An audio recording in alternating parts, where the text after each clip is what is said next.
Imitation de Byron. Il est doux de raser en gondole la vague des lagunes le soir au bord de l'horizon, quand la lune élargit son disque pâle et vague, et que du marinier l'écho dit la chanson. Il est doux d'observer l'étoile qui rayonne, paillette d'or cousue au dais du firmament, l'étoile qu'une blanche auréole environne et qui dans le ciel clair s'avance lentement. Il est doux sur la brume un instant coloré de voir, parmi la pluie ou lueur du soleil, l'iris arrondissant son arche diaprée, présage heureux d'un jour plus pur et plus vermeil.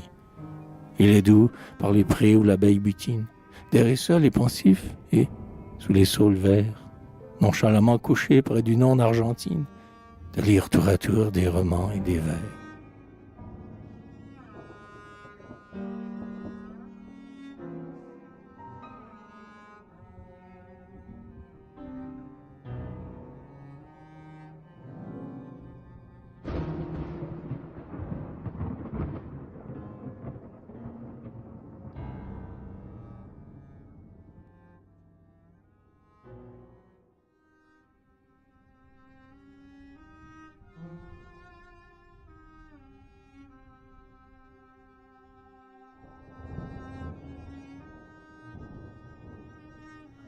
Il est doux quand on suit une routine égale, dans l'été, vers midi, chargé d'un lourd fardeau, et qu'on entend chanter près de soi les cigales, de trouver un peu d'ombre avec un filet d'eau.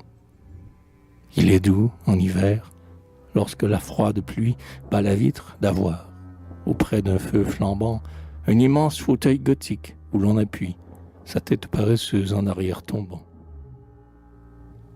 Il est doux de revoir avec ses tours ruminés par le temps, ses clochers, ses blanches maisons, ses toits rouges et bleus, ses hautes cheminées, la ville où l'on passa ses premières saisons. Il est doux pour le cœur de l'exilé malade, par le regret cuisant et la douleur usée, d'entendre le refrain de la vieille ballade dont sa mère au berceau l'a jadis amusée. Mais il est bien plus doux et perdu, plein d'ivresse, sous un berceau de fleurs, entouré de ses bras, pour la première fois sa première maîtresse, jeune fille aux yeux bruns qui tremble et ne veut pas.